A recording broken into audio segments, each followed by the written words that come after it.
down from the sky.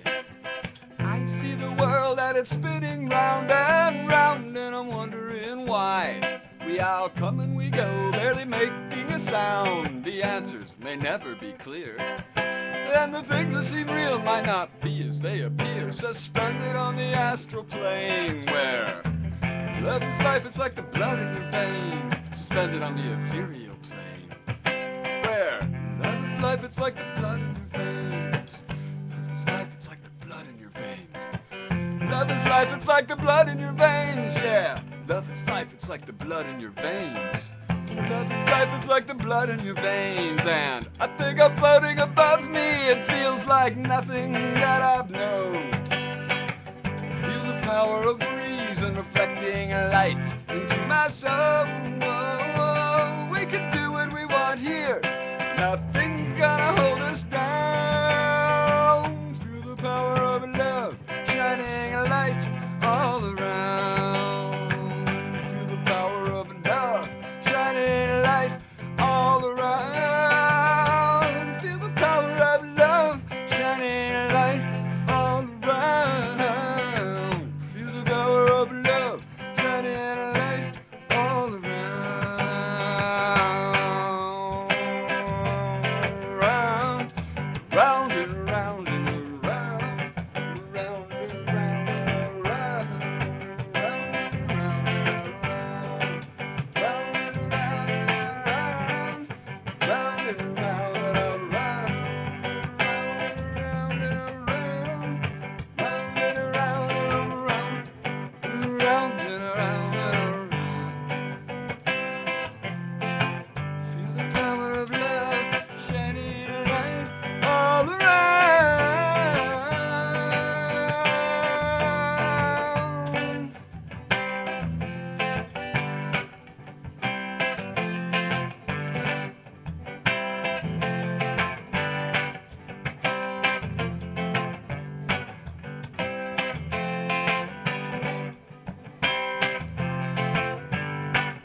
So there's part one and part two of that song according to the way you now wanted to have it.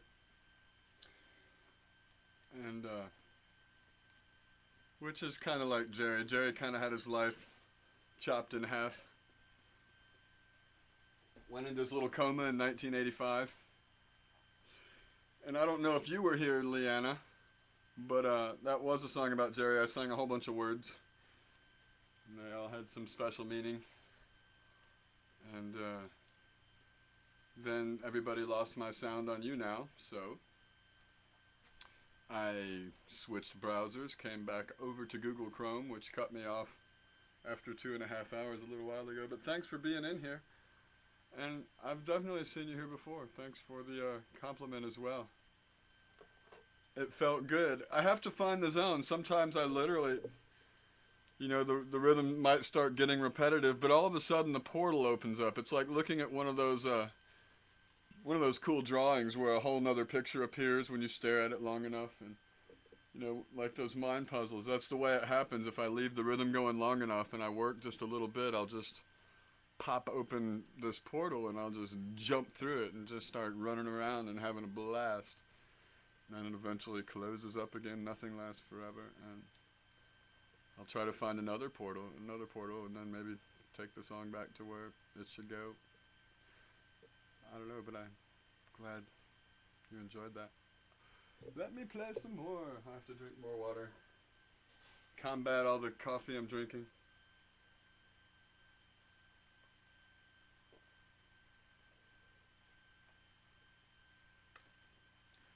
Bands are lovey. That's a term I'm not familiar with. You're just lovey. I like that.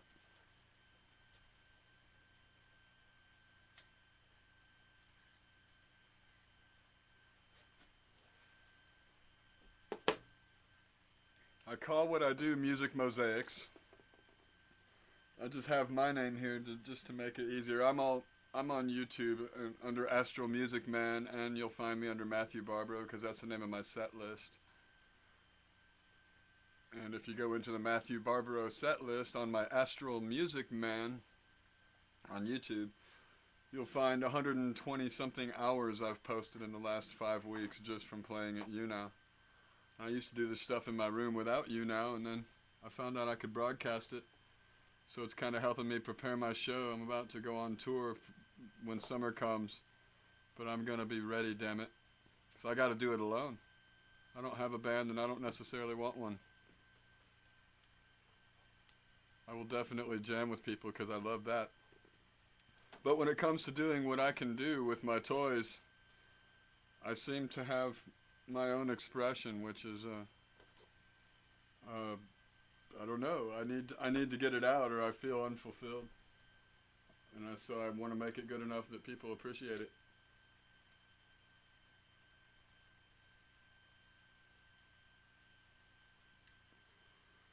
Because I'm just making it up, and if people think they can make it up with me, they can't. I don't even know what I'm making up. I make it up as it happens, and then I lock in on it, and I open it right up. Jamming with people is a whole nother thing. That can be its own magical beauty for sure. But I've had a lot of that. And I've never gotten to fully express what it is that I can really do. I appear slightly incompetent as a regular guitar player, but when I play my stuff, I feel like, you know, that's where I shine.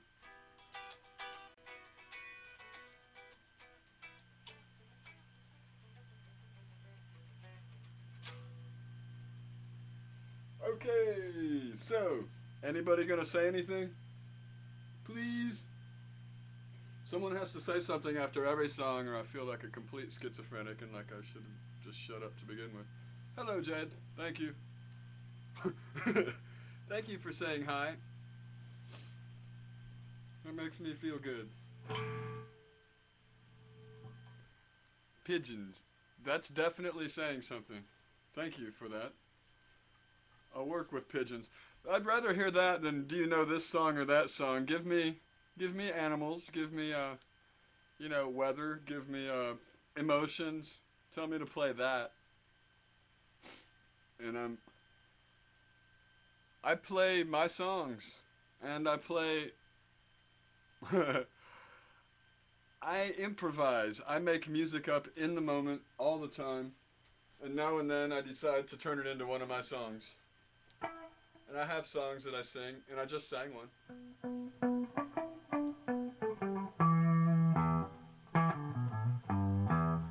Cats are really cool creatures. If you can get one to show love to you, that's such a great feeling. Because they don't necessarily need your love. I mean, they do, but they show it in very, very coy ways.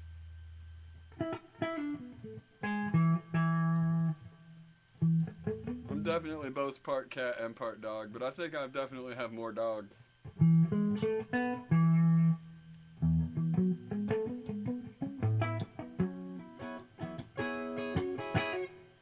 Alright, so what haven't I done tonight? A song that I could play that people could appreciate, that's happy. Oh, let's try this.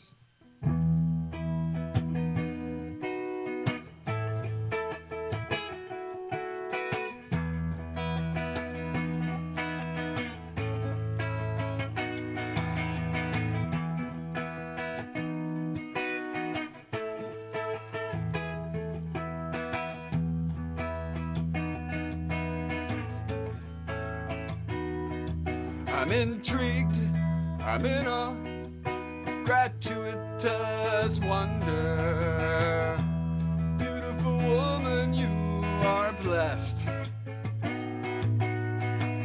How does supreme come into being? How do angels manifest? How do angels manifest?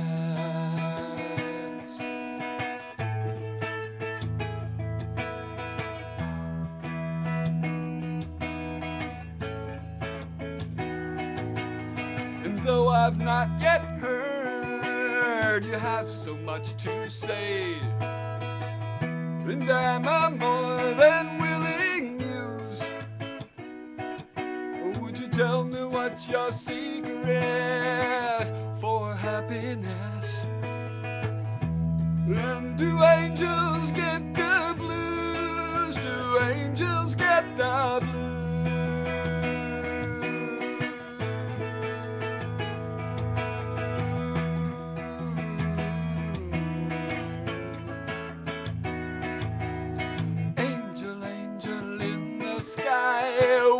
Could you be my guide? Your rays of love shine from afar. Would you light my way, my sister star?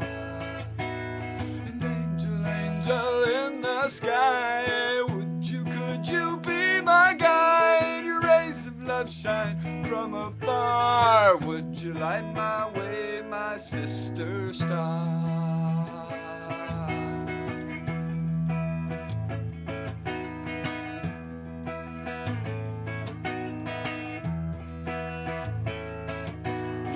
Love empowers the world, and we all love to help. One day I hope to have a clue. Would you tell me what's your secret for happiness? And do angels get the blues? Do angels get the blues?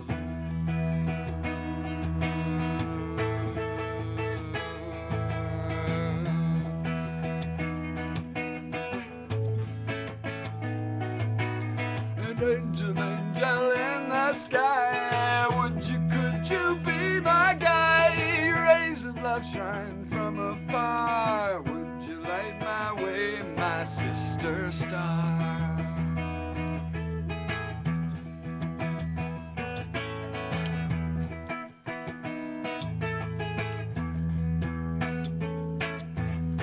Angel, angel in the sky, could you be my guide? Your rays of love shine from afar. Would you light my way, my sister star?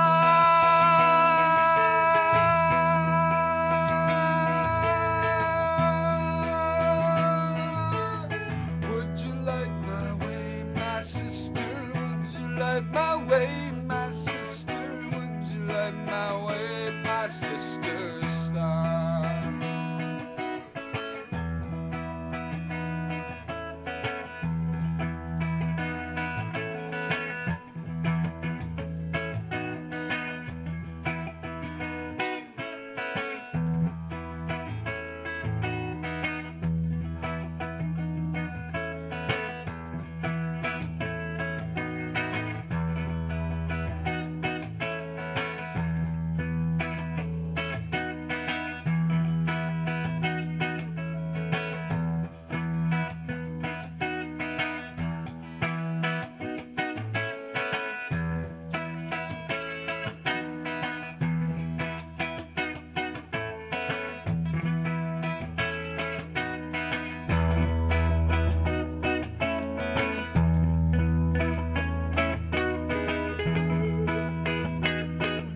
walking proud, so gentle and strong.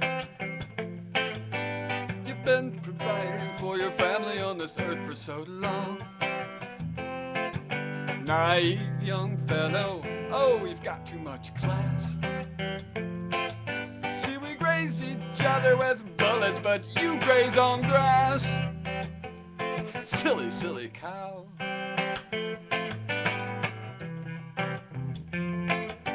Well, welcome to the land where dreams will arrive, but maybe not for you.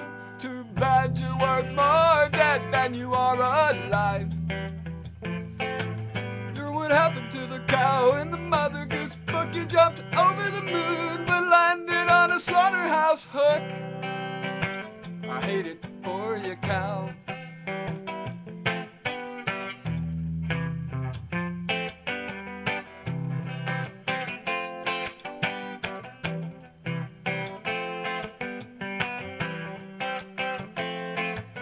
We'll give you all our very best drugs and a place to come. We'll give you some lady friends and some land to roam. Ah, but the deal's a little slanted, see, sort of a catch-22. You eat most of our grain and we eat most of you. You taste pretty good, cow. Could you pass the salt, cow? Better you than me, cow. How now, dead cow?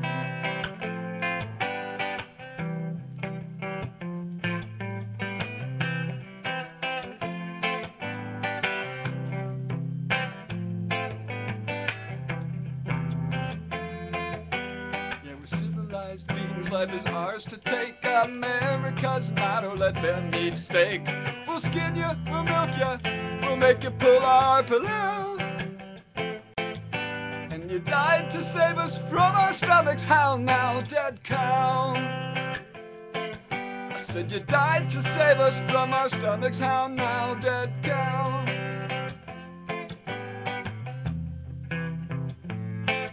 Let's hear it. Gotta have a prayer. Thank those cows.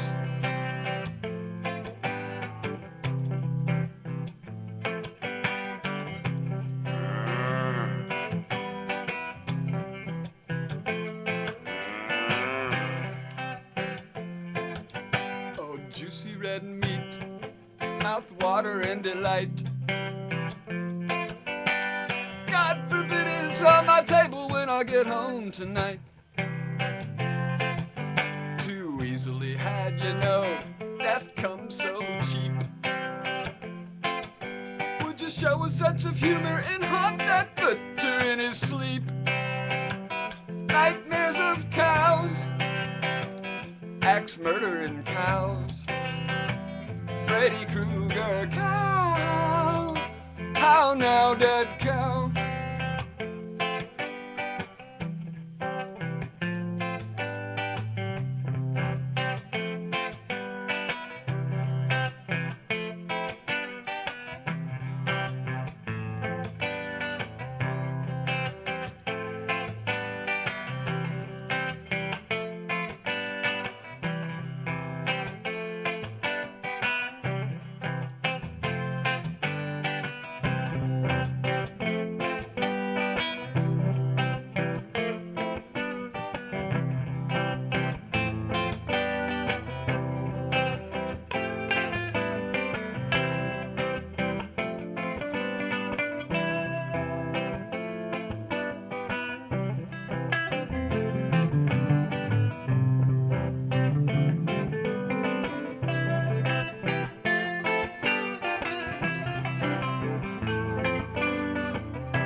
love.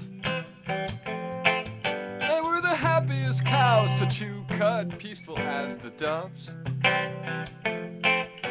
One day Mr. Borden found some fungus and he took a bad trip. And he met Mr. Cleaver, who changed his name to New York Strip, or filet mignon, or whatever it is on old McDonald's bun.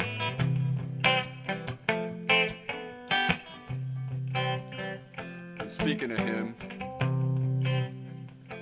old McDonald, he had a farm. On his farm, he killed some cows with the moo-moo here, and you slice him up there. Old McDonald, you better beware of them cows. The attack of the killer cows. Old McDonald said, how now? Dead cow said, how now? Dead cow said, how now? Dead cow said, how now? Dead cow said, dead skunk in the middle of the road and it's stinking to high. How now? Dead cow said, silent cow. Holy, holy, holy cow.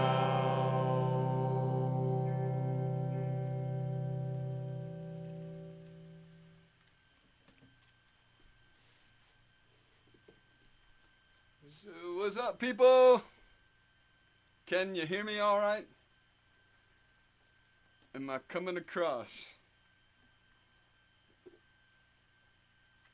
And no, I don't know Shakedown Street, and that's a difficult song to play. It's really beautiful. I can play it when a band's playing it, and I can jam along. I can totally follow that. I can play just about anything if a band's actually playing it around me. But I'll probably learn Shakedown Street. That's one I did used to play it with my keyboard player, and he knows everything. Well, he's not my keyboard player anymore, so I used to just he played the bass and the keys all at the same time, kind of thing. And we were called Astral Swing, and I didn't really have to. You're welcome.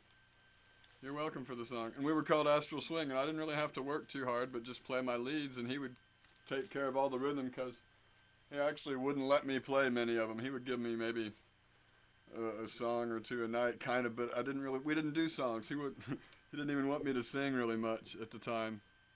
He wanted to keep it a pure, integral, instrumental thing. Plus, he probably thought I completely sucked at singing.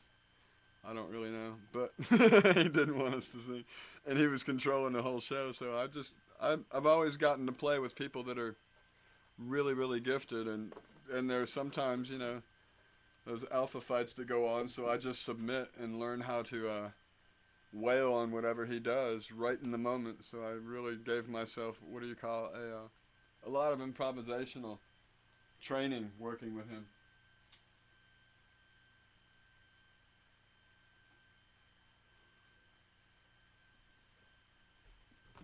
I do hope to learn how to play guitar one day.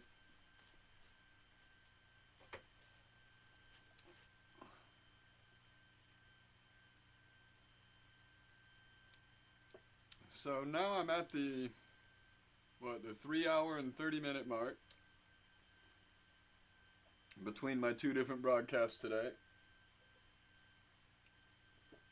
Oh shit, I did 3. I did 3 broadcasts. Huh. Yeah, I'm at the fucking 5-hour mark, maybe. No, I went on, it's 7 o'clock now, and I think I went on around 2, maybe. No, 2:30? 2:15? I can't really remember. It's all a big blur. So, that was that song. What song was that?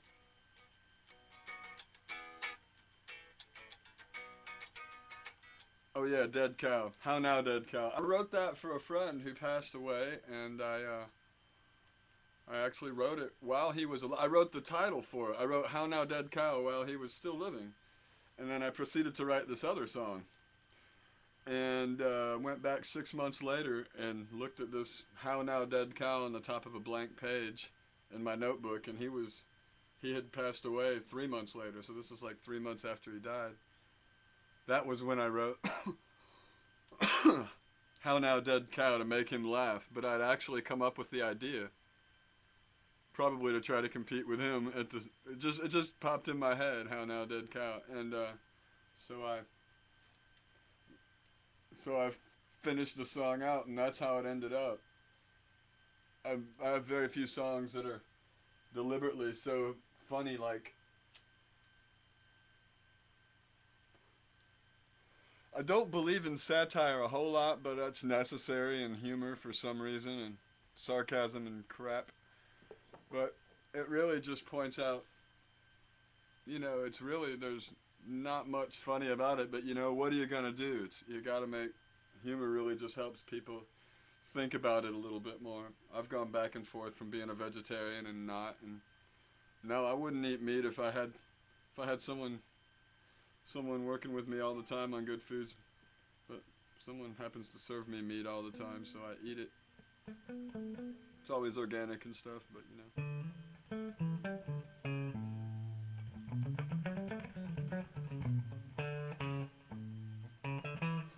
What does this chat say? I didn't even know. Let's see. Does that Marshall go to 11? Okay. I had some of my chat cut off. Thank you, Pat, if you're still listening, for inviting all those people. And I hope Seth Condrath was not being literal when he said "turn it up."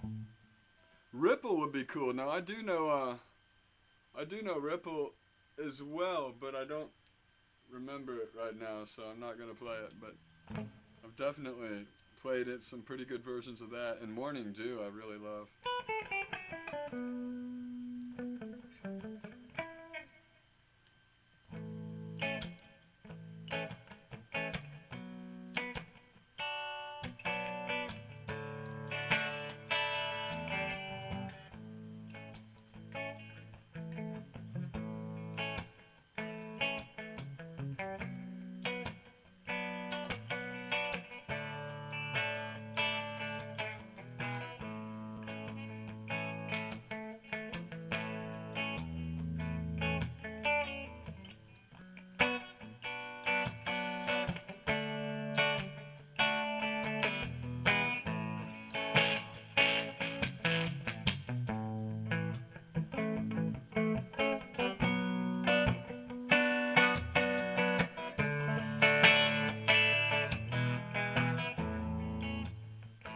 Oh, the games people play now, every night and every day now, never meaning what they say, never saying what they mean, while they while away the hours in their ivory towers, till we're covered up with flowers in the back of a black limousine. La, la, la, la. Talking about you and me, and the games people play, people making one another cry. We break our hearts, then we say goodbye, cross our hearts and we hope to die, that the other was to blame, but neither one will ever give. So we gaze on an 8x10, talk about the things we might have been. And it's a dirty, rotten shame. It's a dirty, rotten shame.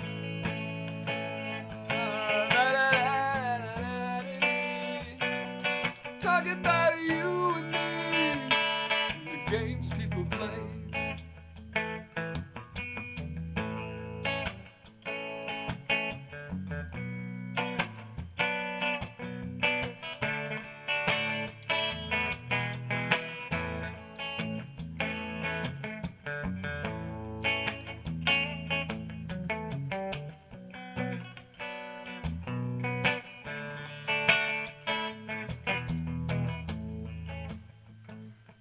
Coming up to you, singing and glory, hallelujah.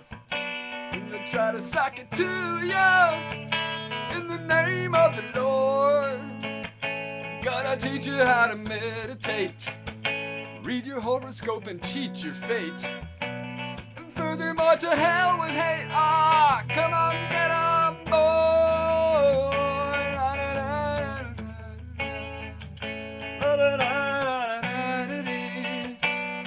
Talking about you and me and the games people play.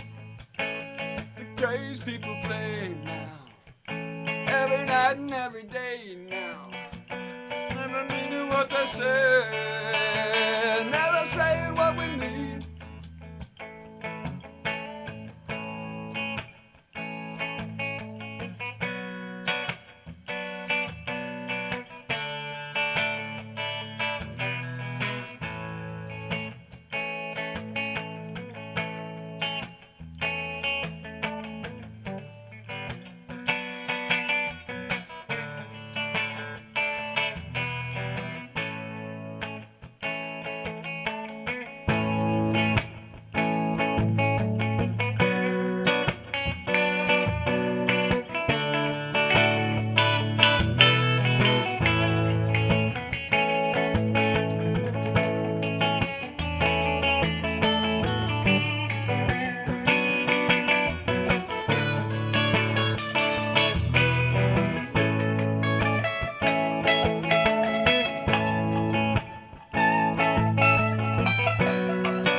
around and tell me what you see. What's happening to you and me? God grant me the serenity to just remember who I am. People trade away their sanity for the pride and the vanity. Turn their backs on humanity. Oh, they say they don't give a la da da da da da da da da da.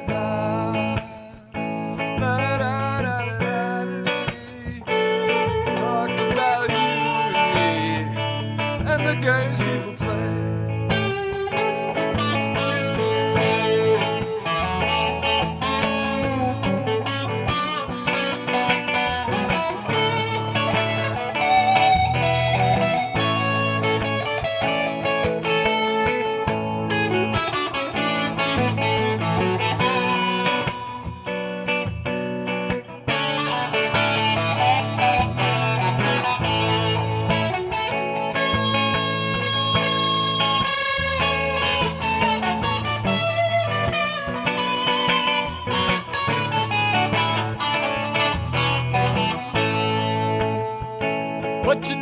it's within our grasp. We've got our spirits and we're built to last.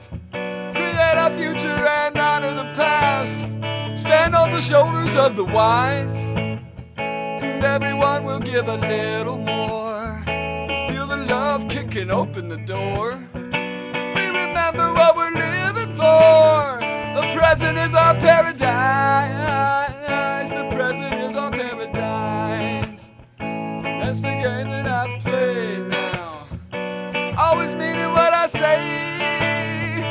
Always saying what I mean.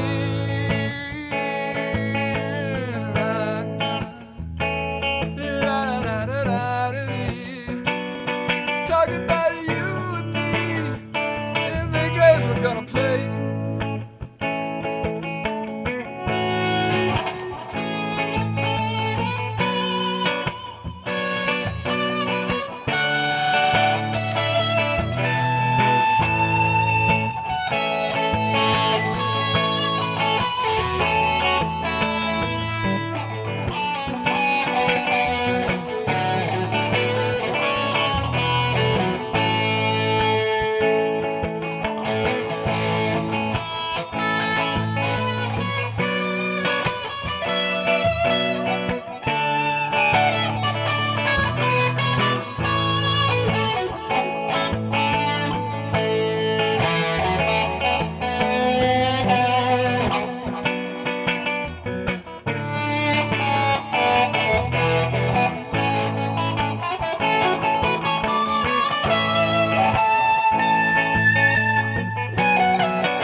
And we're built to last. Stand on the future and remember the past. Stand on the shoulders of the wise, and everyone will give a little more. Feel the love kicking open the door. We'll remember what we're living for. The present is our paradise. The present is our paradise.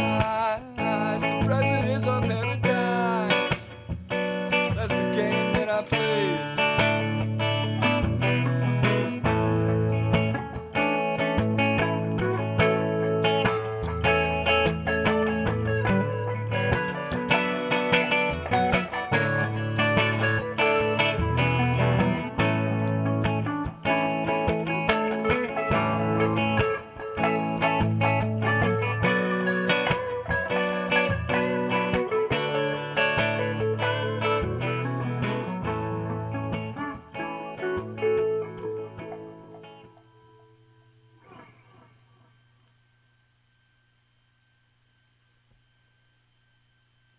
Well, thanks for telling me that you're a dumbass.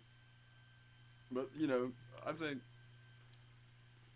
Oh, yeah, by the way, for people that don't know what I'm talking about, some user just wrote, I suck. He wrote you duck, then he wrote you some, and then he wrote you still suck, or she, or whatever idiot it was. And be really nice.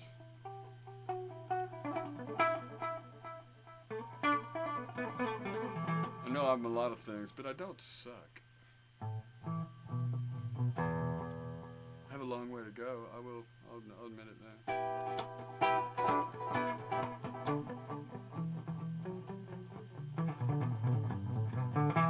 However, to make it clear, a bunch of people have been saying wonderful things up until this moron.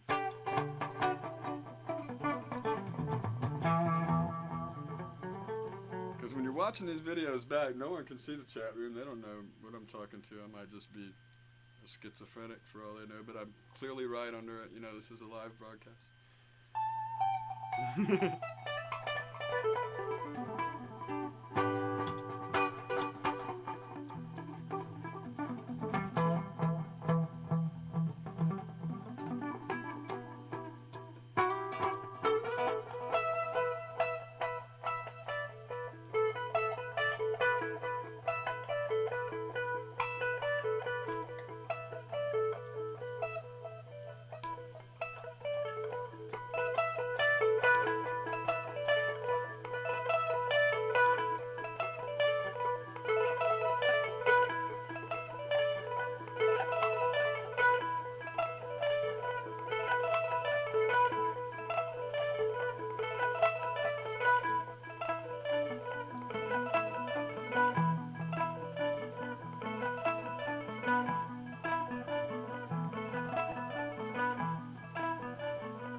What's up, people?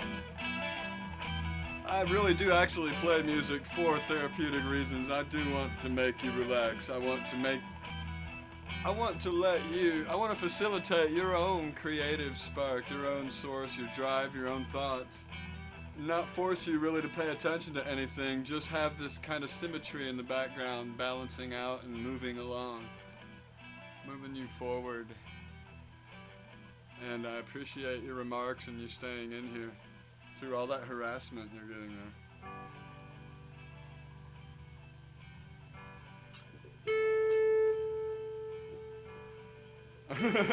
Right on. Thanks, dude. I had something going. I didn't even save that last riff, but it doesn't matter. If I actually wanted, I'm recording in Logic. I can isolate anything I want and make a loop out of it if I wanted to. But I don't even do that. I just want to play every day, and I used to play every day without playing here. I think I'm gonna break my collarbone with this freaking guitar eventually. I need some support. This thing is heavy, people. This thing. My baby, Sativa, is her name. And she weighs about 20 pounds. And we've had a love-hate relationship over the years, but we definitely have a loving one now. I'm committed to her, and she seems to take care of me.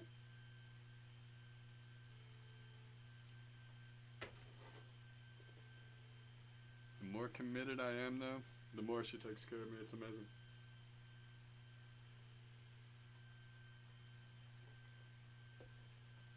My guitar, that is.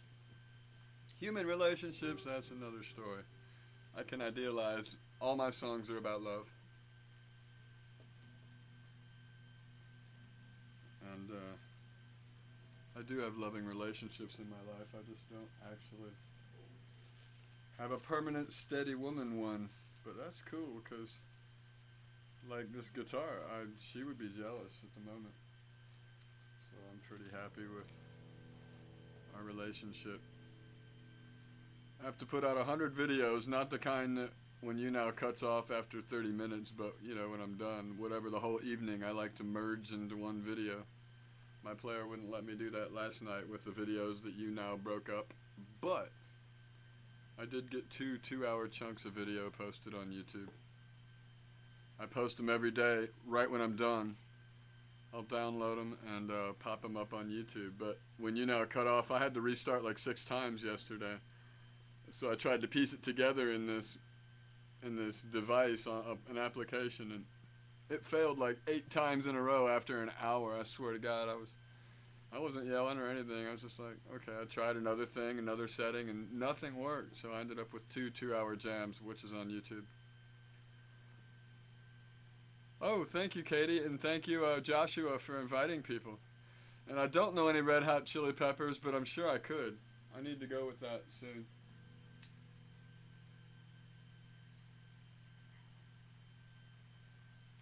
I definitely could widen my set list a little bit. But Lord, people, I've been playing 5 hours tonight so far.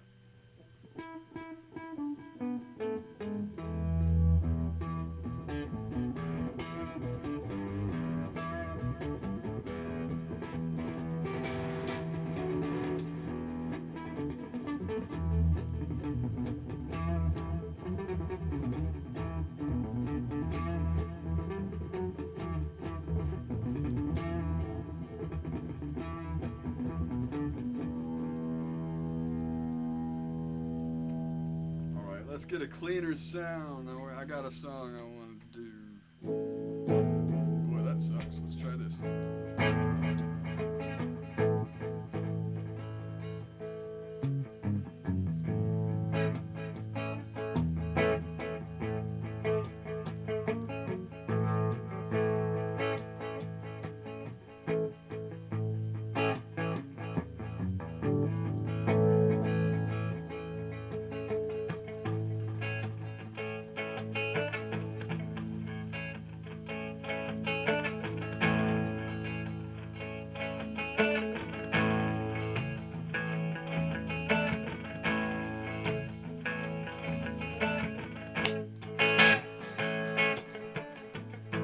That's not gonna be it.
Things and nobody cares.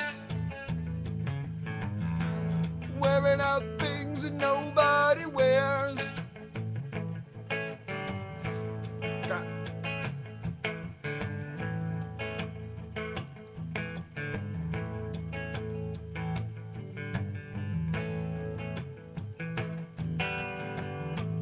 Talk about things and nobody cares. Wearing out things that nobody wears. We've been talking about things, but I gotta make clear. Can't say, baby, where I'll be in a year.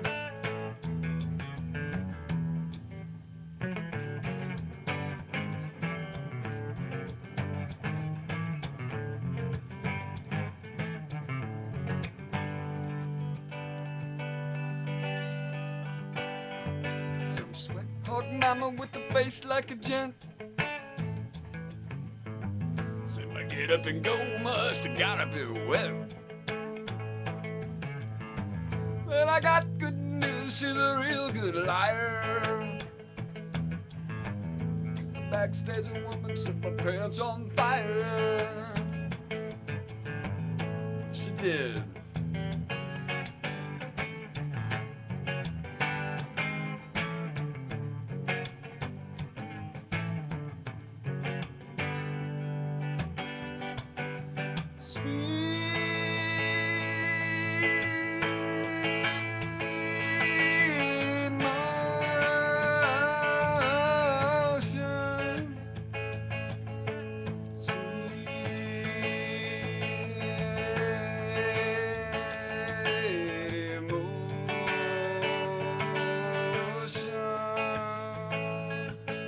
I pulled into town in the police car. Your daddy said I took you just a little too far.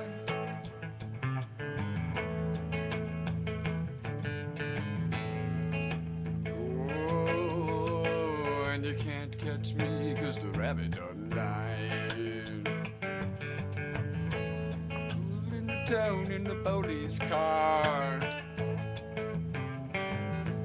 Daddy said I took you just a little too far. Talking about shit in your girlfriend life.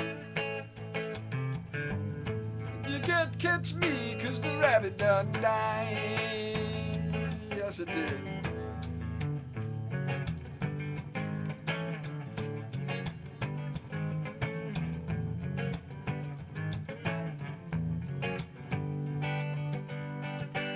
Standing in the front just a shaking your ass. Take you backstage, you can drink from my glass. We'll talk about something you can sure understand. A month on the road and I'll be eating from your hand, yes I will.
Namaste.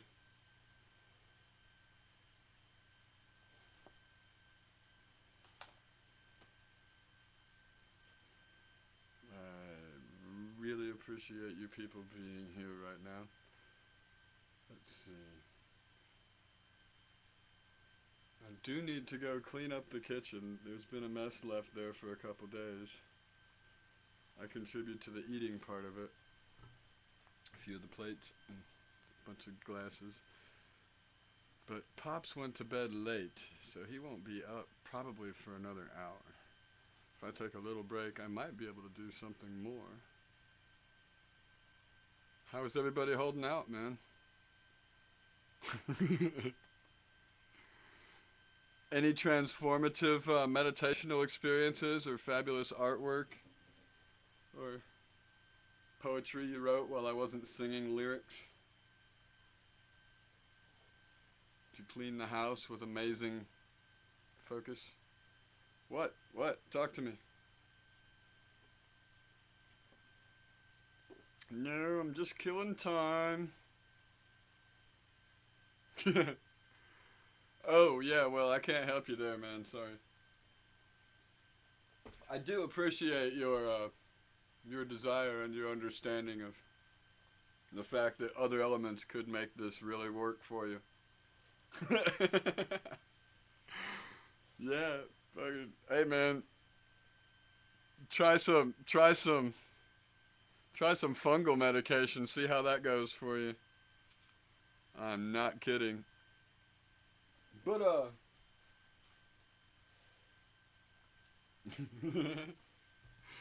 you know, when you play, and the thing is, a little of that goes a long way. And I've always had that frame of mind. You know, it doesn't really matter to me much when I whether I'm imbibing or anything or just straight up, because the music, once I play a note or two, I'm off on a journey, on an expedition. But I do know that I have played at festivals full of people who were potentially having a very cerebral moment, and it works out well. Most of the time. It's hard. Hard playing at festivals, no telling if it's going to rain, when your slot actually happens, and if you even have a slot, or if you just got to steal a place on stage and start wailing. Pay the sound man to turn on the thing.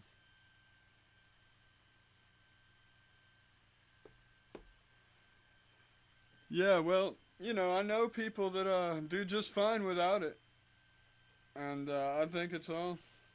I don't necessarily advocate it, but I'm pretty happy that I've had my experiences.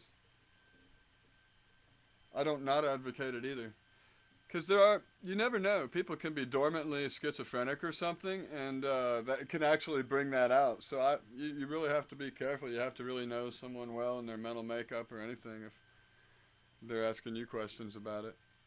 It's our job to be guides. I mean, I've definitely had what could be enough to put some over the edge, but I've been a pretty resilient spirit all my life. I came into this world with an agenda, and I've tried to figure out what that was for the first 28 to 33 years. By the time I hit 33, I had pretty good basic philosophy figured out with a template that I could add more to easily.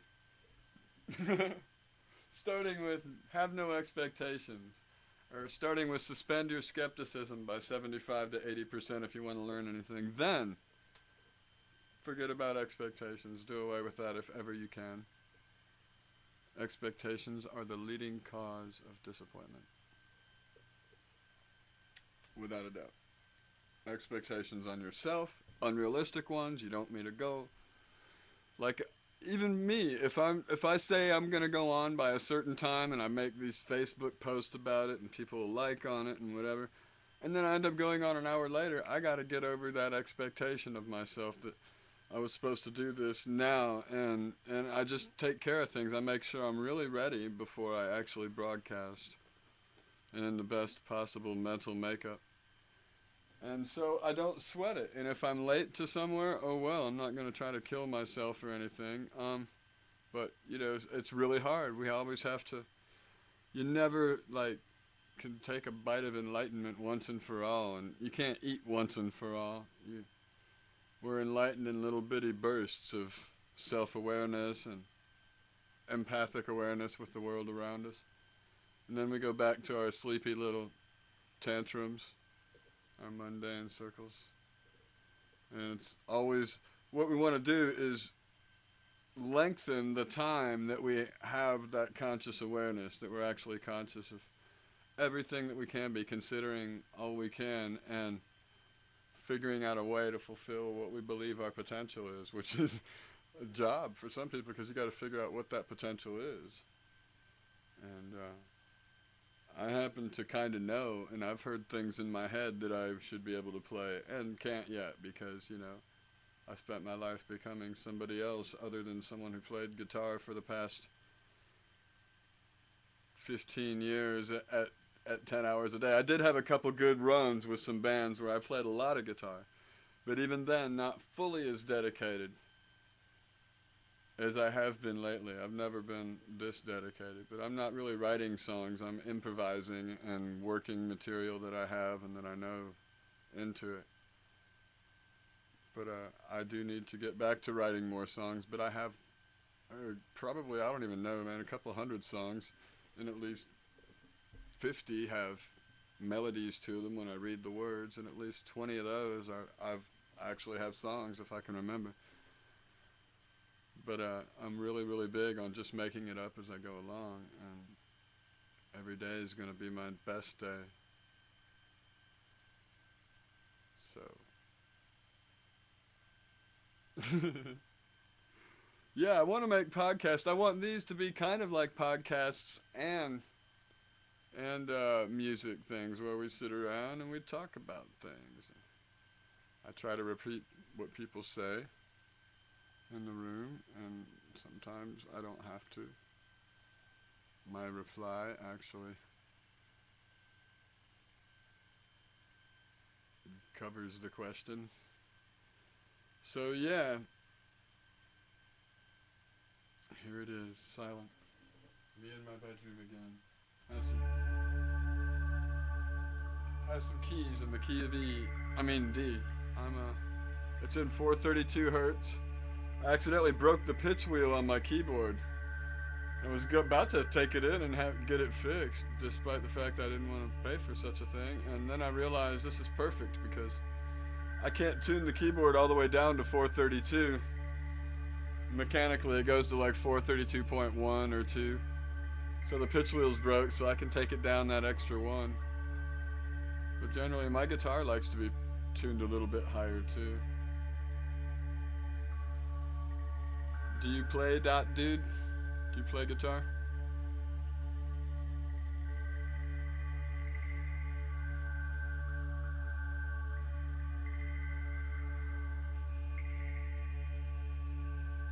Right on, you just like to listen. We need people to listen and appreciate. People without that critical musician mind.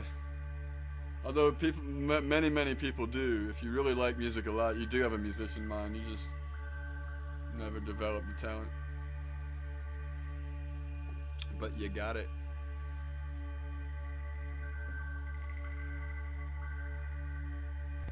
Yeah, but because you know what you like to listen to and you know if it sucks, that does make you inwardly a musician, whether you're outwardly expressing it.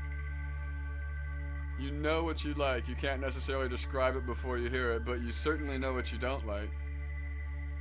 And if you don't get the feeling that you don't like it, then you like it.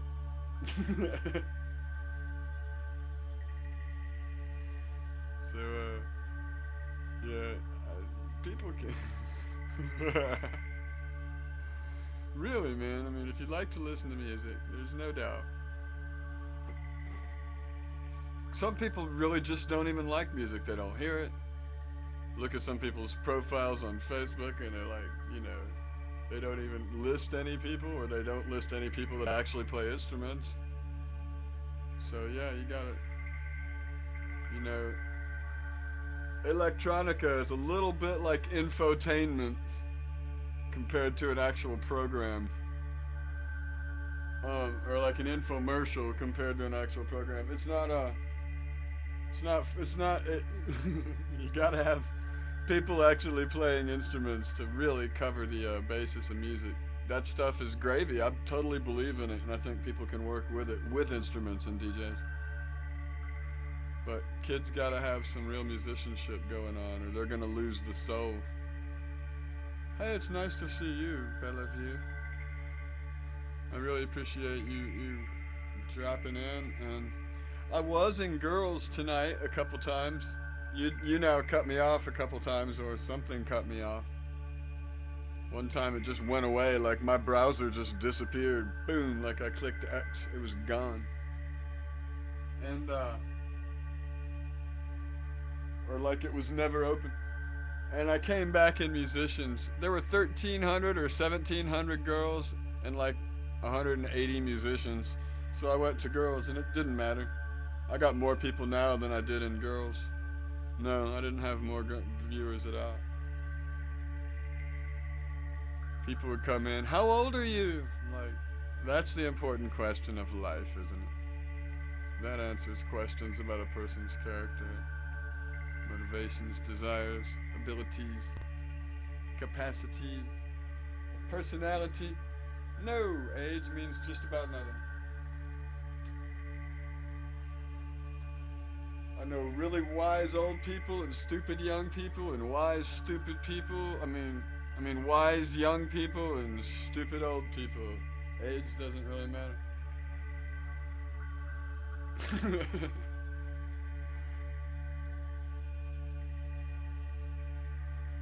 No, I wasn't a nice chick. Yeah. Yeah, no. I answered eventually with 48, but you know. And then the person told me I looked like I was 33, which I appreciated, so I really shouldn't have a problem with it, but I am sensitive because time goes by. I have maintained my youth the best I can.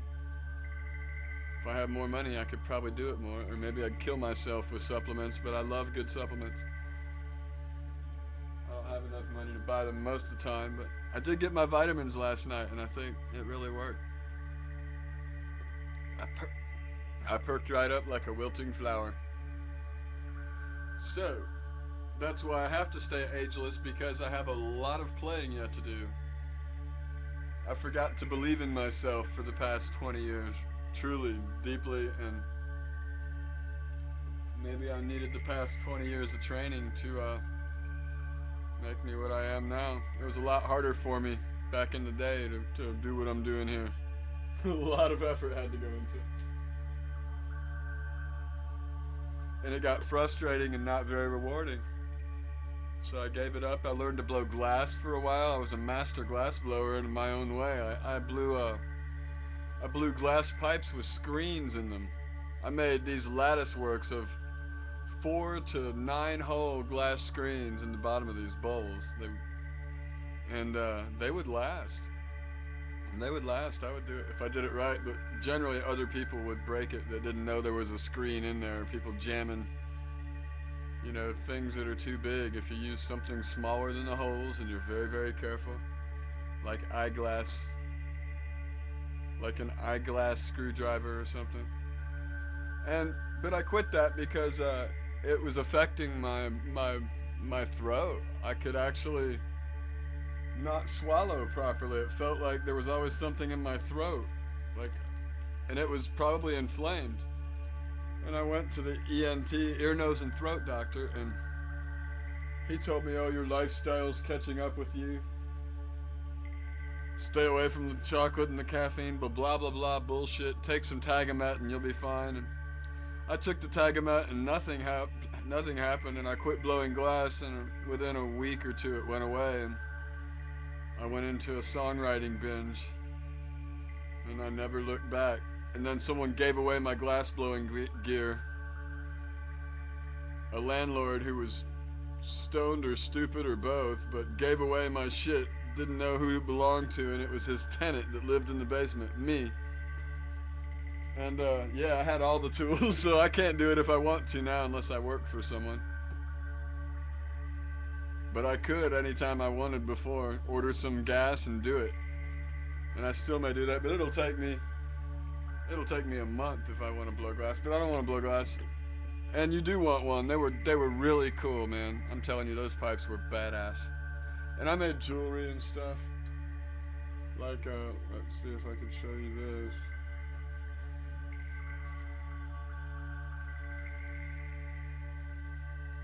Whoops, I didn't want to take that off. I made goddesses and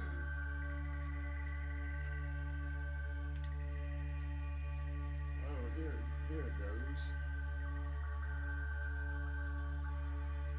There she is. I used to make goddesses like that.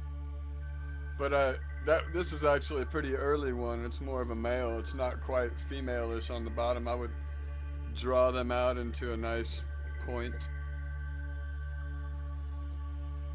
But I got the idea looking at a perfume bottle that was shaped like a goddess. It was made out of silver in some health food store or something.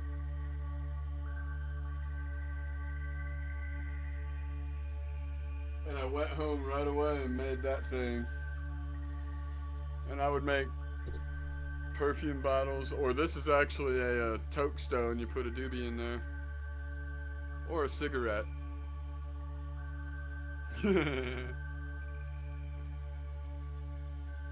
Ah. Well, good night, Hulk.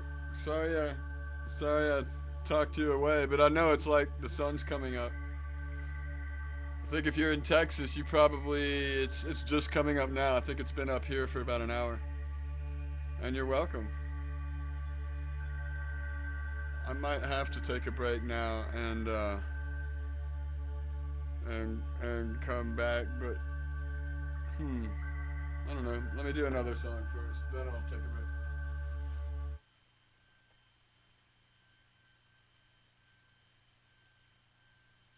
Definitely sleep well.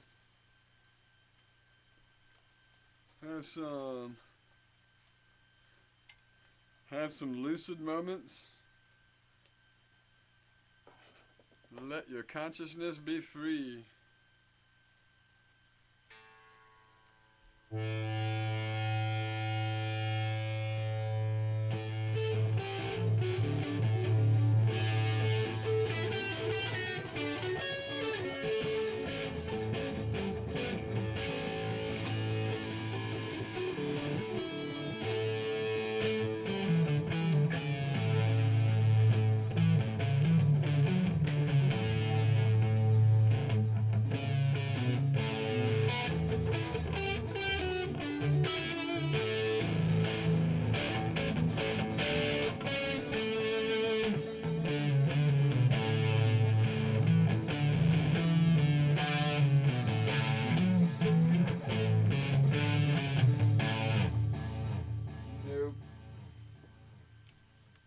Don't have enough memory on my loop station either. I'm gonna call it quits for now, but if anyone wants, definitely fan me. I'm gonna play like in about probably another hour and a half maybe, so 10 o'clock my time where I am, and 4 or 5 maybe where you are, Bela. I'm in East Coast United States, Georgia, Atlanta. Where are you?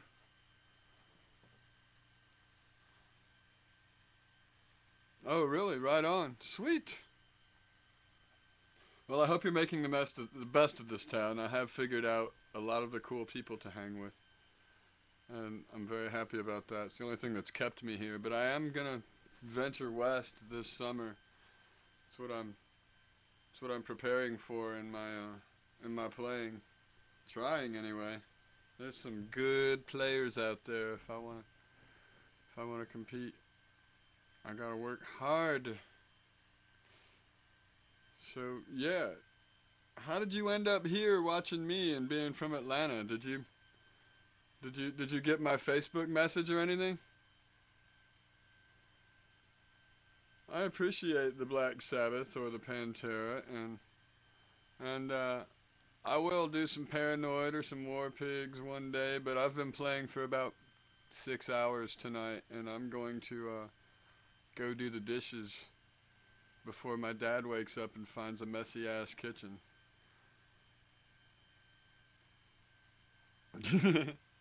I live in a big ass house with him, and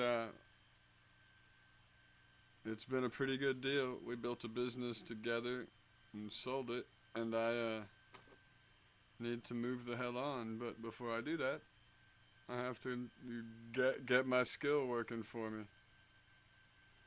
I'm talking like Ozzy. Do I know him? Not personally, and I don't think I mumble quite as badly. I probably will when I'm 30 years older than he is now, but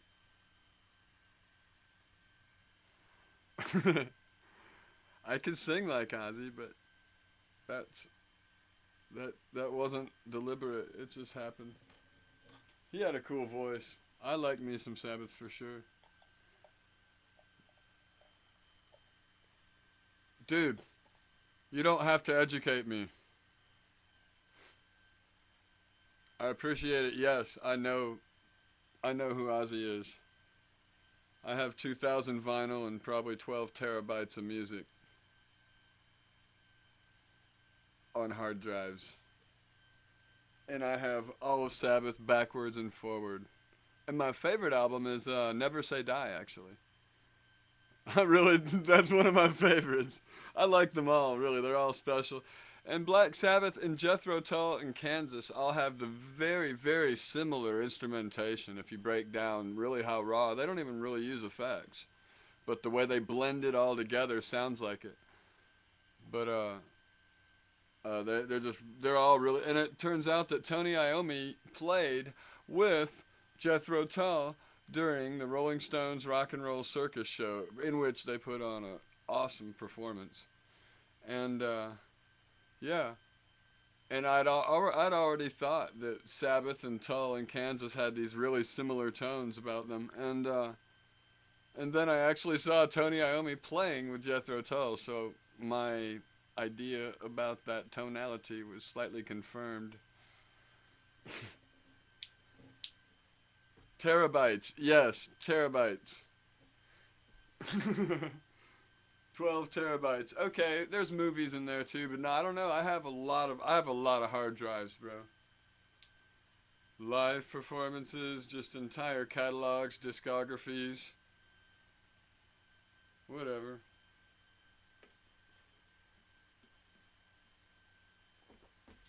But it's because I plan to be off the grid at some point, and I want to literally have um, almost a civilization's worth of education on drives to be able to share when I don't have an internet signal. Because I really don't like having to go to the computer to look something up. So if I like something, if I like information, I will get it. Anyway, yeah. And then I go on binges. And I do that with music. Sometimes I won't play much music, but I'm not into not playing music now. I think I'm going to continue with the momentum. It really helps when you keep your momentum going when you play music.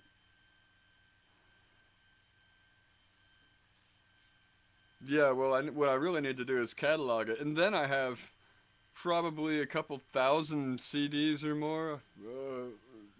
And a lot of those are mostly live recordings of stuff that I used to do out and about with my band, and just stacks of them. Whole festivals, 3 days worth of CDs, 40 something CDs for a festival or whatever. Record all the bands. Which kind of music do I like? No, I'm not a big fan of metal. I'm a big fan of what used to be just the hard rock, which would have been Iron Maiden and Judas Priest and Black Sabbath, but not the biggest by any means. That was more fulfilling an angst-filled youth that I had, and so I do have a soft place in my heart for Judas Priest and Iron Maiden and a little bit of Queensryche. I like some of that. I like Malmsteen for about 5 minutes. But if you want to talk real heavy metal, we'll go with Deep Purple. You know, go with Jimi Hendrix. Go with Jethro Tull. Jethro Tull fucking knows their heavy metal, and they're complicated. Metallica, whatever. But I didn't have that much to angst by the time they were popular. I'd already given up on the hard rock, and I'd gone towards the acoustic genius like Michael Hedges or jazz people like George Benson or the Windham Hill label and Will Ackerman. Michael Hedges, like I said, Shadowfax was a great band from there. Or started listening to Miles Davis. Listen to Yes. Yes will be really hard and they'll be really psychedelic and they'll blow your head off. Santana, Jeff Beck, Mahavishnu Orchestra, Tangerine Dream. Yeah, well, I don't know. I think you can broaden your horizons, bro. I think they're all good, I'm always working towards uplifting stuff, you know, stuff that really praises a higher principle instead of works in the lower chakras, the base chakra of angst and anger. Those are all the bands you're talking about. Vomit their music at you, and it's great. Some of it, you know, I like all the bands you mentioned. I've seen AC/DC, I've seen Motorhead, I've seen LA Guns, I've seen oh, thank you, Adriana, I really appreciate. I'm sorry you're leaving, but yeah, I just couldn't stay there because the words in music are mantras. When you repeat them over and over again, especially if you're a musician and you're singing that stuff, you manifest that reality that you repeat. So whatever words you're singing, that will create you, you know? It's just the way it is. And so I always write songs about hope and love and building and you know, contributions, kindness, and that's just the way it is. So I don't really have time for but I really do get my rocks off listening to, you know, whatever, Run to the Hills or Number of the Beast or The Wizard by Sabbath or whatever. But I don't focus there. I'm just all over the board when I listen to stuff. I love Rush too. That's a pretty heavy metal band. Led Zeppelin fucking kicked my ass early on. Cream, whatever. Jefferson Airplane, Grateful Dead. Listen to Terrapin, man. Drop you some good dose and listen to the whole Terrapin album. That'll blow your mind. You're like, that's the Grateful Dead? Holy shit.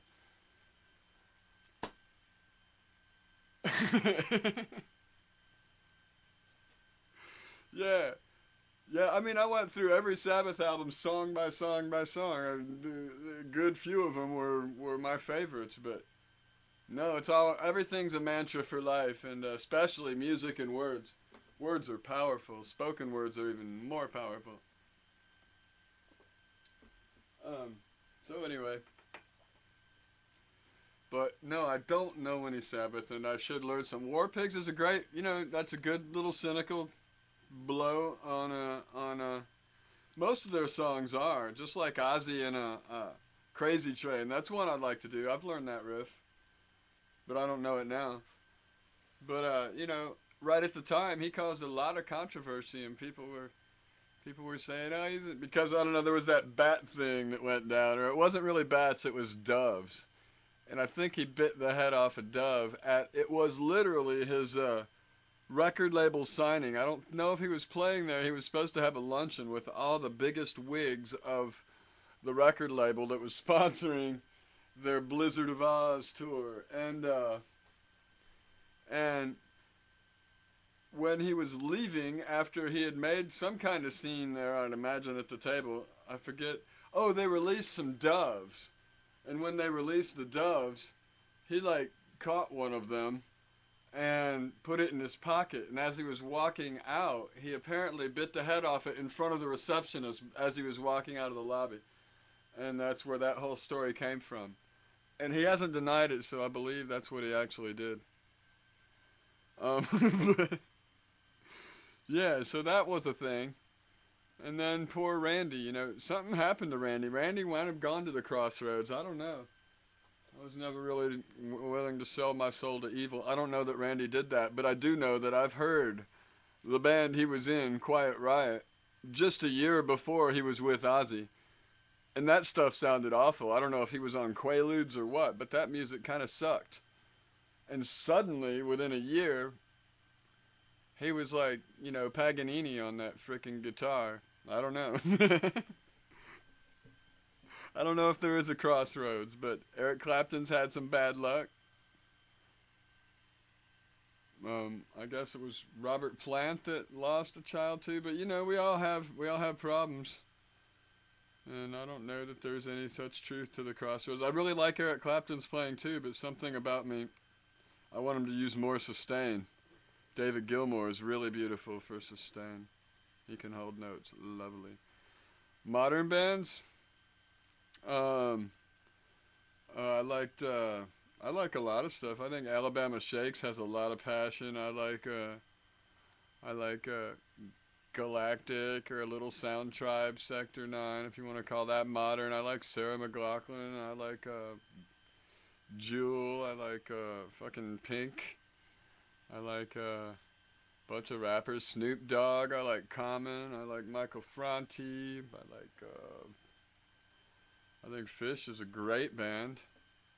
I don't go see them a whole lot, but I could get drug out to another concert. I think that they can master just anything. They can blow your mind any way they want to. They're not really modern, but Radiohead's had some pretty good stuff. Florence and the Machine's done great. I like Regina Spektor. You know, I can go through some Alison Krauss, Emmylou Harris, Linda Ronstadt. They're all old, but they're still. Emmylou Harris, Mark Knopfler for sure. He's still kicking it. Um, can't get with any newer stuff than that. Let's see. Um, I like what Dave Grohl does. I really love his series on HBO and stuff. And the Sound City movie was great, for sure. Um, I like Dream Theater till that guy sings. For some reason, that voice doesn't work for me. Tool, I think, is pretty fucking gifted. Um, so I don't know. Al Di Meola, I like. He was one of my favorite guitar players, and Steve Morse is also one of my favorite guitar players. And Jimmy Herring, who took over for Jerry Garcia a little bit. So did Warren Haynes, so did Steve Kimmock, and a couple other people at all different times. But Jimmy Herring was my guitar teacher at a point, and he still is every time I listen to him. What I do is just adopt the feel of something. And so if you want to ask me to play stuff, yeah, ask me to play sadness or happiness or joy or anxiety or, you know, Jerry on a 3-day binge or whatever, that I can understand. But Moody Blues was really important to me early on. They really taught me a lot about psychedelia, and I really dug Crosby, Stills, Nash, and Young. Their double album, Four-Way Street, Jethro Tull, for sure. Harry Nilsson was like a missing Beatle, and both John and Paul cited him as their favorite songwriter. It might have been an American songwriter, but I'm not sure. But they were asked the question by Rolling Stones in 2 separate interviews because they were individually giving their interviews. And they both cited Harry Nilsson as their favorite songwriter, and his phone rang off the hook, man. And that guy sold songs left and right. He did that, I can't live if living is without you. I can't live if living is without you. And the Young and Restless theme, the American soap opera, totally stole that shit. Actually. Or was it? Yeah, it was. I think it was the Young. No, it was I think it was the Days of Our Lives. But or was it As the World Turns? Who knows? That might have come first. I don't really know. But he did that. He did Lime and the Coconut. He did Everybody's Talking, which was a really big hit. He did a lot of, and anything he touched was just gold. I highly recommend anybody here digging this cat up. And the earlier the better, but his big album was Nielsen Schmielsen. But Harry Nielsen, he had an early album in 67 and 68 called Pandemonium Shadow Show and Aerial Ballet. And it's like a double album set, 40 something songs. And it'll blow your mind. It sounds like Missing Beatles outtakes and stuff, and there's songs that he's writing fresh, and he does Beatles songs too. He does a version of You Can't Do That, and he mentions like 14 different Beatles songs in the song, and yet keeps the song just perfect, just like You Can't Do That. He's awesome. But yeah, I don't know about Hill, but thanks for giving me a suggestion.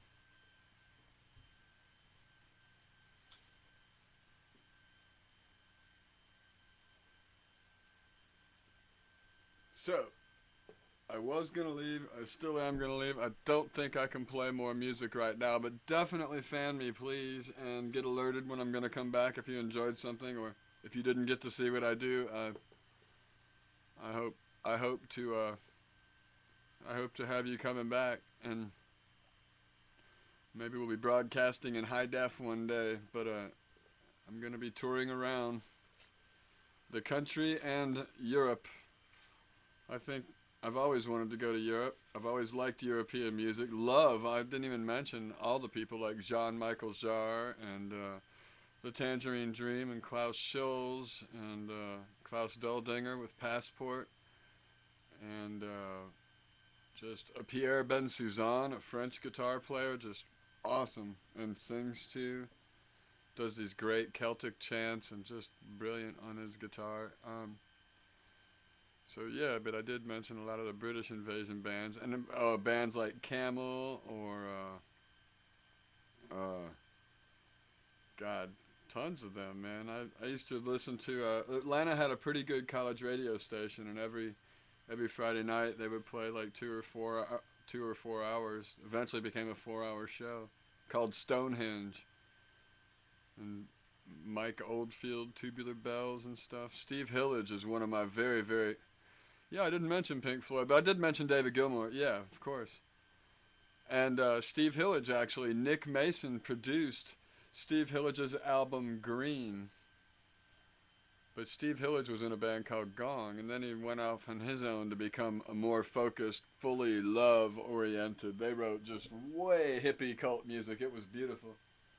But then I don't think the record companies liked it, or the acid wore off or something.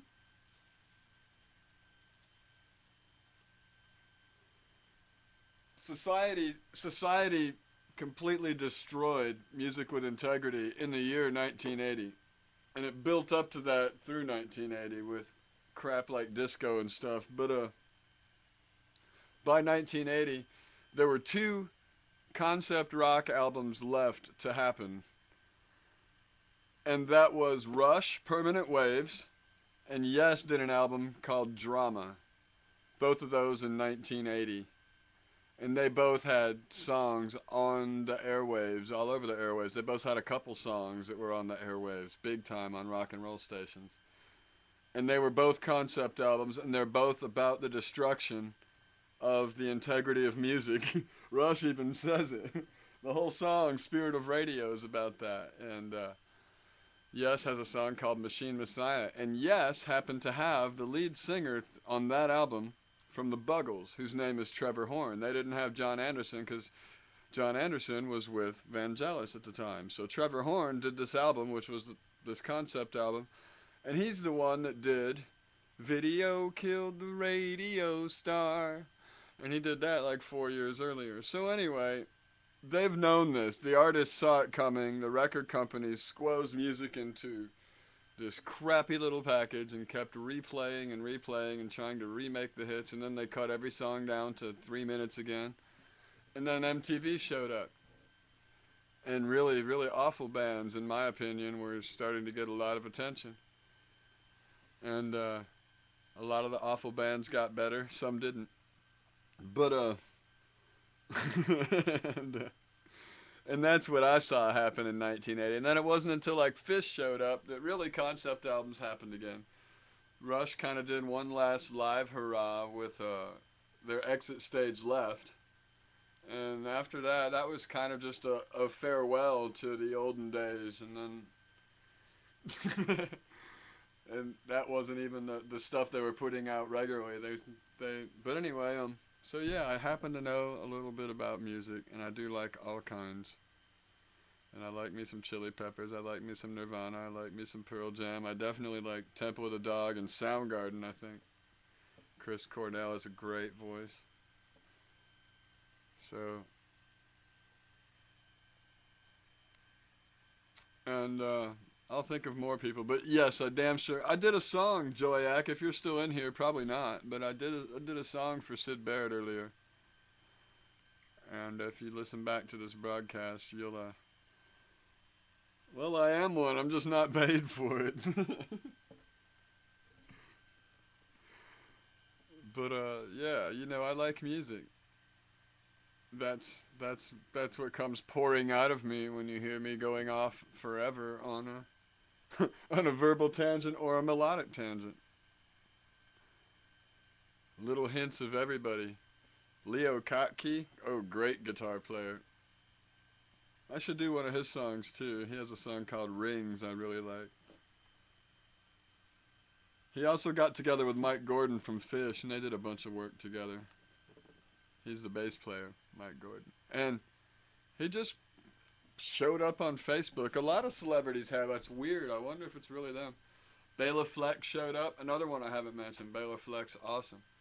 And I just friended Mike Gordon. It just said people you might want to add kind of thing, suggested friends, so I added it.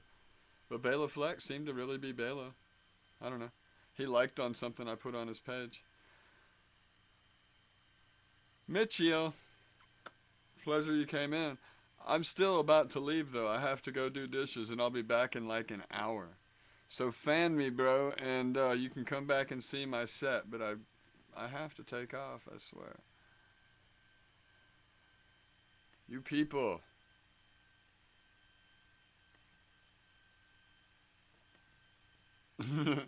I love to talk, and I love people that like to type when I talk. I don't know if we can make it a two-way conversation or anything, but it would be nice. And then I could just mute you when I go to play.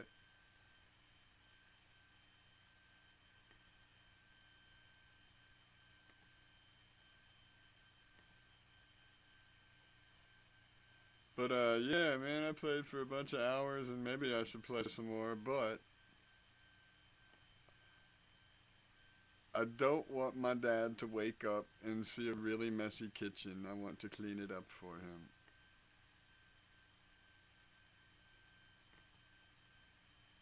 Isn't that kind of me, even though I have apparently 7 people in here listening to me babble?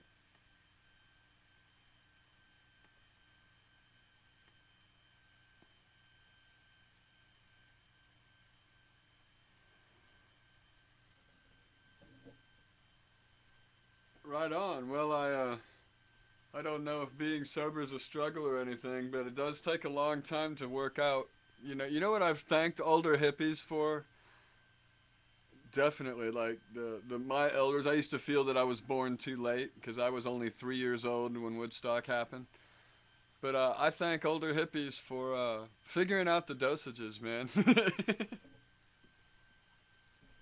That's a really important thing. We really have benefited from the clear experience, and I think a huge message of the '60s was lost, and a lot of it could have also been because of the frequency that we're playing in. We're not. They were playing in 440 hertz, most of them, almost all of them, and 440 hertz is not a kind frequency. If they'd been playing in 432, everything might have changed. Everything might have changed. Bobby Kennedy might not have been shot. Martin Luther King might not have been shot. The hatred wouldn't have been worked up as much because people bombard themselves with the 440 frequency, and 432 is really more kindly conducive. How are you doing, Kirsty? Yeah, it's very true. it's I've I have a page on it on Facebook called "Change the Standard Tuning Back to 432 Hertz." It's kind of long and direct, and some professional musicians argue, well, it's never been at 4, but it has been at 432 hertz. In the jungles and Tibetan monks and shaman down in Peru and the singing bowls. And if you look at perfect mandalas while you're looking at cymatics, if you watch sand turn into perfect what look like crop circles, and every time they increase the frequency, the sand turns to they put a piece of metal on a speaker, and they put sand on the piece of metal, and then they hit the speaker with a tone. It hits the metal plate with a tone. The plate vibrates, and when it hits a certain frequency, it turns into a perfect mandala. And then they raise the frequency, and then the mandala turns to chaos. And then, when they get to the next right harmonic pitch, a more complicated mandala forms. And as the pitch raises, the mandalas get more and more and more complicated. So the higher the pitch, the more complicated the understanding, for sure. And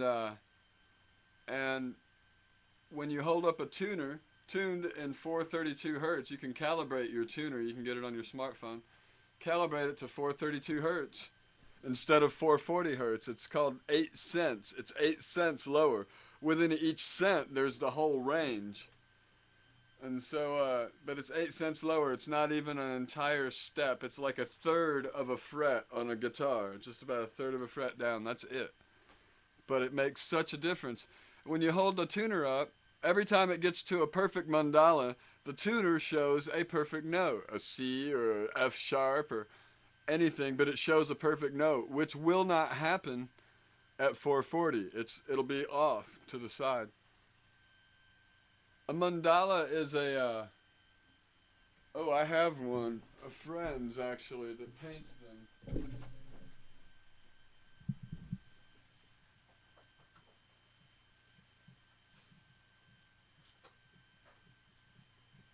Oh shit, where's my big one?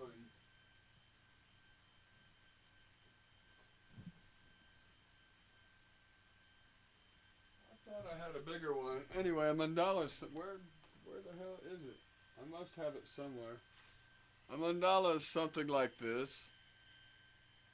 Monks actually make them out of colored sand. People draw them. Visionary artists draw them all the time.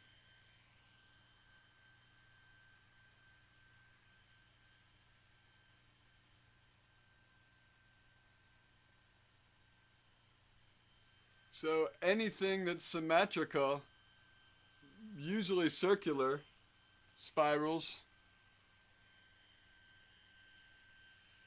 and far fucking out. Yeah, you know what? This was drawn by freehand by somebody who just made it up out of her mind. She's a friend of mine on Facebook. She's from Czech Republic. Her name's Baruška. And she did this with Sharpies. This is the print. This is not the original. She did this with Sharpies and took a picture of it, and that's what this is. And,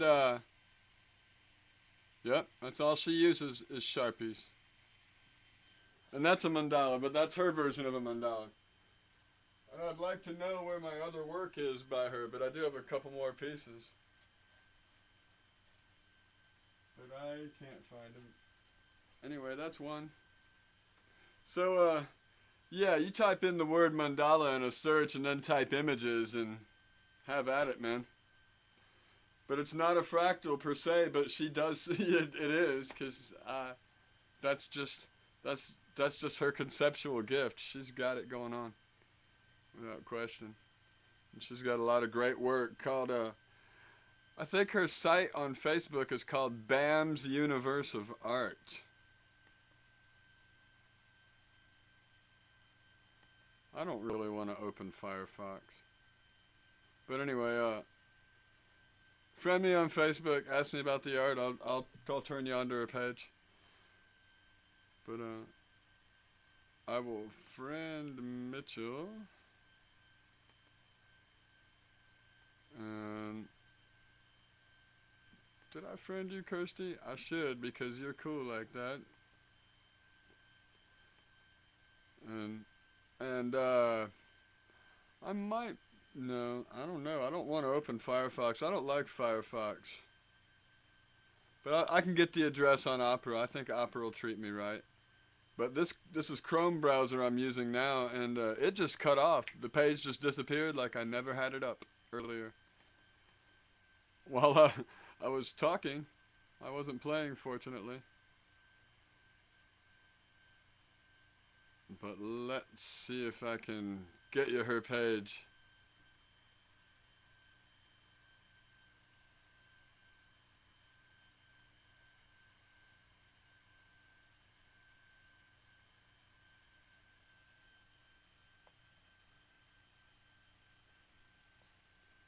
Come on. There it is.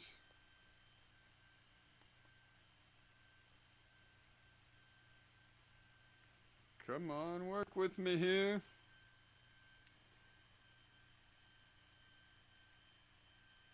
There we go.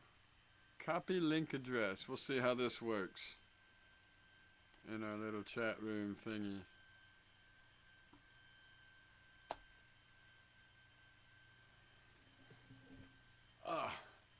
Anyway, she's got a bunch of fabulous work. One of her pieces I have is my I had as my screensaver for a year or so.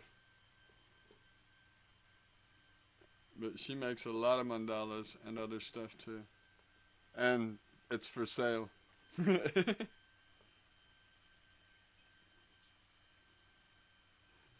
But yeah, monks make stuff like that out of colored sand, and then when they're done, they say a prayer and destroy it. They say a prayer the whole time they're making it, actually.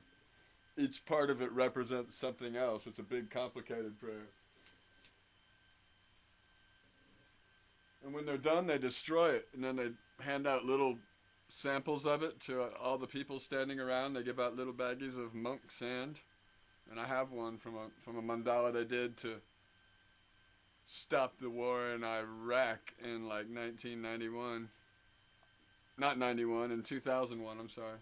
2002. 2003 we finally went there. Yeah, so the monks were hearing about then. 2003. Oh, yeah, and I don't know if you found my page on there or not, but you can add me. You can add me if you want. On Facebook. And or at what do you call YouTube, SoundCloud, Twitter, whatever.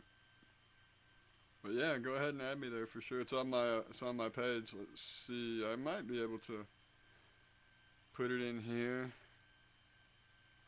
Oh, there I am. Friends with. Oh, I know what it is.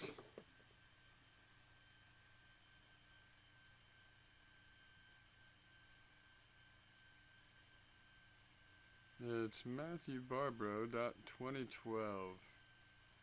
No, it's Matthew Bot.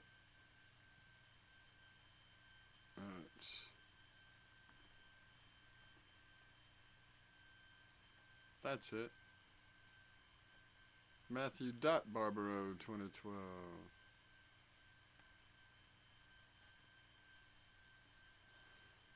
So I always put post, and sometimes I'll come up with something interesting to say, and I always try to say something interesting when I make my post that I'm going to be playing live.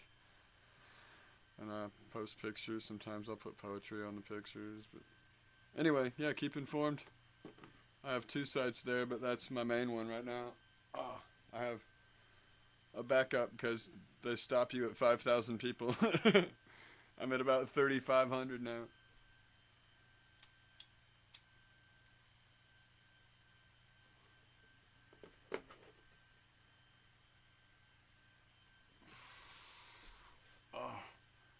Got a cramp in my leg. Anyway, let's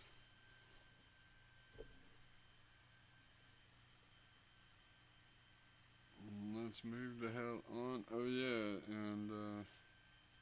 and there you'll find all my YouTube posts and stuff. This will be up on YouTube. This is in mono. YouTube converts it to stereo. Not that I think it helps a little bit, but I don't really know. It's not really stereo, but it is a mono file that becomes stereo by the time I download it from YouTube. And if you heard my music in stereo, it's even much more impressive if it is impressive.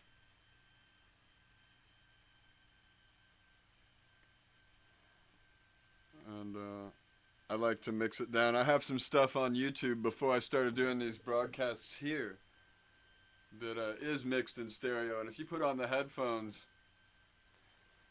and whatever you're doing, you're gonna know it. They're 2-hour pieces, and I'm not broadcasting. I'm just playing for the sake of music. Period. There's nobody watching. I'm playing for a theme like love, or to heal somebody's cancer, or because somebody's passed on, or whatever. I play for all different reasons, and I make it an invocation, and think of that person as I'm playing, and that's what I do, is healing music. These are called music mosaics, and anyhow, if you listen to some of that stuff pre broadcasts here, it took me 20 hours to mix some of that stuff and put it with the video, and I record it in Logic and another video camera, and mixing it all together and doing panning and having to listen to it over and over and over again, which I don't like to do. I'm always moving on to the next piece, so I stopped doing that and just started playing mosaics every day, music mosaics, and then I found this place, and I'm doing it even longer and more, but I'm also working out my set and singing and stuff. Sweet. Well, I will be making things with binaural waves, and if you didn't know what a mandala is, you probably don't know what a binaural wave is either. But they're the frequencies that our brains operate at, really, really low frequencies, and in the really low range for the most part that they can detect, and from 0.5 hertz to 12 hertz is all four aspects of consciousness. You got lambda. Actually, there's 6 now. There's 4 main ones, and lambda is actually epsilon is the lowest, and that's 0 to 0.5 hertz is epsilon. 0.5 hertz to like 3 hertz is deep delta. It could be even to 4 hertz is delta sleep, which is beneath the dreaming, and that's where functional healing, really, really, really elemental healing goes on, and DNA transformation and neurotransmitter building, lots of stuff like that, and everything builds neurotransmitters in a way, but this is like this. It's really good stuff. And then the next one up is 4.5 hertz to like 7 hertz, and that is or to 7.5 even, and that is theta, and that's dream state and up to meditation. But it's also healing through dream, through meditation, just into meditation, and then alpha takes over at 7.5, and that's where you get the astral projections going on and all kinds of transcendent experiences, and that goes from 7.5 to like 11.5, and from 11.5 up to 100 hertz is like beta, but the most crucial is pretty much between 12 and like 30 or 40. And then once you get to beyond 100, you have what's called lambda. And lambda is this super consciousness frequency, which connects you to the mainframe. That is ascendant energy. And they say that they've never found the lambda wave. They've never found the lambda wave that was not accompanied by the low epsilon. So whenever you have between 100 and 200 hertz is lambda. And now the way you get a binaural wave is you take 2 straight tones. Say I took 432 hertz, which is A, and I broke that down.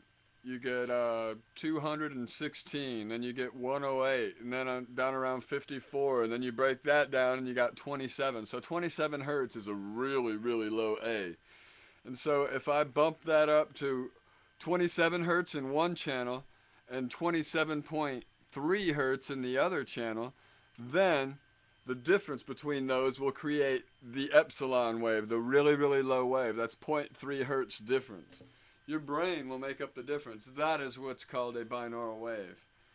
And it's really amazing stuff. And I can dial in the binaural wave that you most resonate with, because people are all different, and so we can dial them in within the tenth of a hertz. And anyway, which is a lot. And I can do this on a meditative therapeutic basis for people individually. And so that's what I'm really working to do. And on the outside of that, I will fund with the money from that, hopefully I'll do really well in a place like LA. And with the money from that, create the World Music Circus Tour. All the best musicians I can possibly persuade or pay to show up. And we will do performance.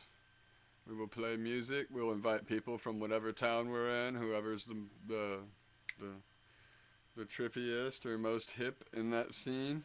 We'll bring them along and we'll show how to work lights, and we'll have people painting on easels. We'll have people doing performance dance. We'll have people spinning poi, hooping, and all of it will be audience interactive. And we'll have people with their causes like PETA and Greenpeace and voting registration. And just take the circus on the road and fund that shit, man. It's definitely what I want to do. But to get there, I'm going to do the therapeutic thing and play for yoga people and Reiki people and get my message out there, and getting my skill just about to the place where I can probably produce some stuff right now that it's just a lot easier to be just hypnotic and not even go as far out as I do. I'm definitely doing a rockin' psychedelic thing here, but it's kind of easier just to be meditative and not be all rambunctious. Yeah, I'm gonna do, really small. I appreciate it. Thank you for wanting to buy a ticket, but yeah, I'm definitely gonna do for small groups, yoga retreats and stuff like that, and I'd like to do it for individuals. Stressed out execs in the movie and music industry in LA that have a willingness for alternative therapies, and I think that's like the one place in the world that is really, really that way. I don't know of another healing mecca kind of place that has a bunch of healers, and there's a bunch of quacks, and I hope to be a real one and play music that people can listen to, their very own recording made specifically for them. And since I'm an empath, I can do like energy musical readings for people. So I'm losing the audience, and that's cool because I do have to go. I've been here too damn long.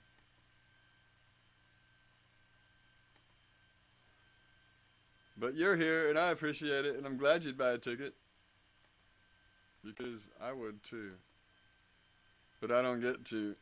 I have to be the one playing the music. It's much easier to listen to music. Really, when Jerry Garcia died, that kind of convinced me that I needed to jam again. I was trying to figure out something else I could do other than music, because music was hard. So anyway, and Jerry died, and I'm like, well, I guess I gotta be the psychedelic influence in my life again, even though there were plenty of psychedelic bands, but I had such a critical era. I'm like, I can be more psychedelic than that. That's not coming from a place of soul, that's coming from a place of memory or whatever, and I was probably much too hypercritical at times, and that's one of the downfalls of being a musician. You can't listen to music right again. You're judging it all the time, especially if you got no glory and other people got more glory than you think they deserve. It takes a while to get over all that stuff. Watching another band be better, watching people come up underneath you, and people that never even played when you first knew them, and suddenly they're better and get more attention, or they're just more gifted. They got a better voice than you, or they can play a better guitar. So I forget about all that, and I just do what I can do. And now and then I try to emulate those that blow my mind. I'd much rather play because I'm inspired by good music than because of bad music, but either one does inspire me. I'm gonna cut out of here, bro, and I thank you. Namaste. I'll be back in 2 hours, and I'm gonna write that on my page, but be beautiful, people.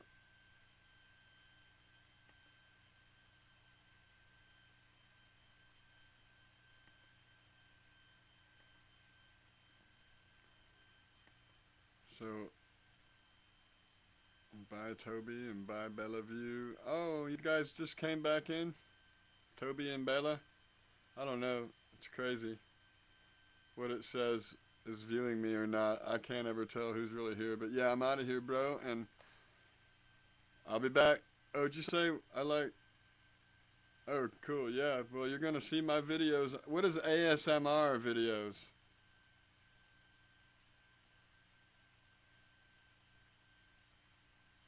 Oh, okay. You were out, but not away. Well, I'm gonna be away in a minute, but I'll be back. I think I'll play before long. We'll see how it goes. But there's plenty to listen back to if you didn't get to hear it. I am really... I'm pretty close to a Taoist, I would believe. The watercourse way, the uncarved block, tabula rasa. Because I look at music that way as well. Every note in every time signature with every manipulation already exists. And what it's up to me to do is add the spaces in between all that. And that's what creates the music. But I kind of hear it and see it in this whole big solid black box. And what I do is I chisel out the space, and what's left is the notes and the melody. And I thought I was crazy with that idea. And a drummer friend of mine, Jeff Sipe, he played with the Dead, Leftover Salmon, all kinds of people like that. But every great band in the world in his own Aquarium Rescue Unit. Right on. I'm glad I can give you a caricature to laugh at. I like Tommy Chong a lot. I can talk like him. Every time I do Ludes, man, you get off on that. Every time you do Ludes kick. There you go. Are you happy? And Spicoli too. Don't forget Spicoli if you ever watch Fast Times at Ridgemont High. But you know, go ahead and put me in a box. I promise. I will escape.